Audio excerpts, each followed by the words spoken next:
And hello, YouTube, and welcome back to another episode of The Zone TV Movie Entertainment with me, your host, Jonathan, once again bringing you my thoughts and review for tonight's episode and return of DC's Crisis on Infinite Earths, Arrow, Season 8, Episode 8, Part 4.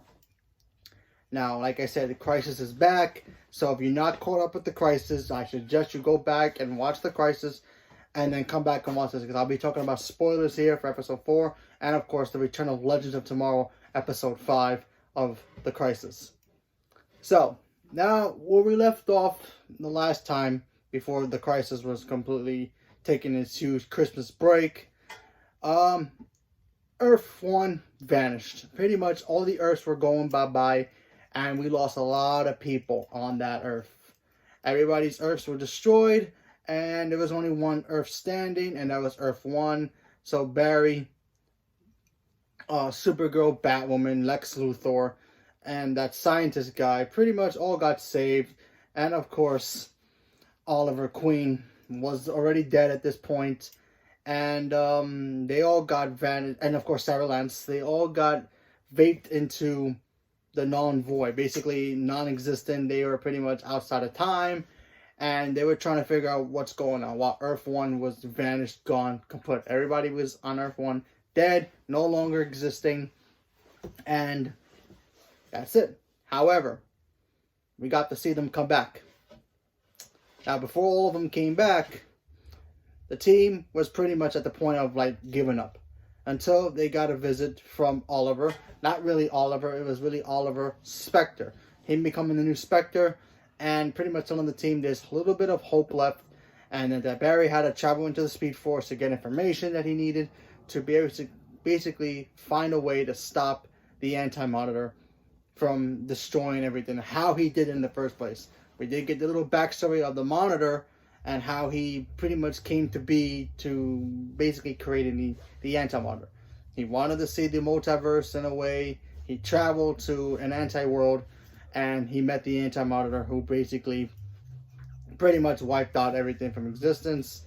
So we got to see that. Lex Luthor had a plan of his own. Try to, I guess, create the world in his own way. So there was that. We got to see the team pretty much showdown with the Anti-Monitor for like 5 minutes at the end of it.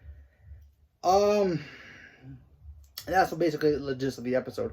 Look, if I'm going to tell you this is a bad episode, this was a bad episode. Now, I'm not really counting this as a real Arrow episode because this is a crossover version of Arrow. Excuse me. And normally the Arrow episodes are normally a good episode. But this was just terrible. It felt like I was watching Avengers Endgame, except the budget was like $5. Yeah. You know, you got the big battle scene. You're going to see the main hero, sacrifice himself. In this case, Oliver being, spoiler for Avengers, Iron Man, sacrificed himself to save humanity, save the universe, and wiping himself out to just destroy the Anti-Monitor. Of course, Oliver did that with his new powers, his new voice as well. And that's basically it at the end of that episode. And it was a frustrating episode. You know, we waited like throughout the whole Christmas break to see this, and it didn't really give us anything. You know, it was a lot of confusion. We did get a little cool little wink to the camera and say, look, now they're all connected. We saw Ezra Miller's Flash talking to Barry in the Speed Force. We got to see that. That was pretty cool. I enjoyed that part. But the rest of this episode, I didn't like at all. I felt that this episode was boring. And kind of sad, and it's very, very, very bad as well. First of all, you teased us Oliver being Spectre. Let me talk about Oliver being Spectre. He looked cool, looked great, didn't really do much. He fought the Anti-Monitor for like 5 minutes and then ended him like that. This is why certain people shouldn't be gods, because they end up being too powerful and end up wiping out, having cool action scenes, and then that's it. You know, it's like watching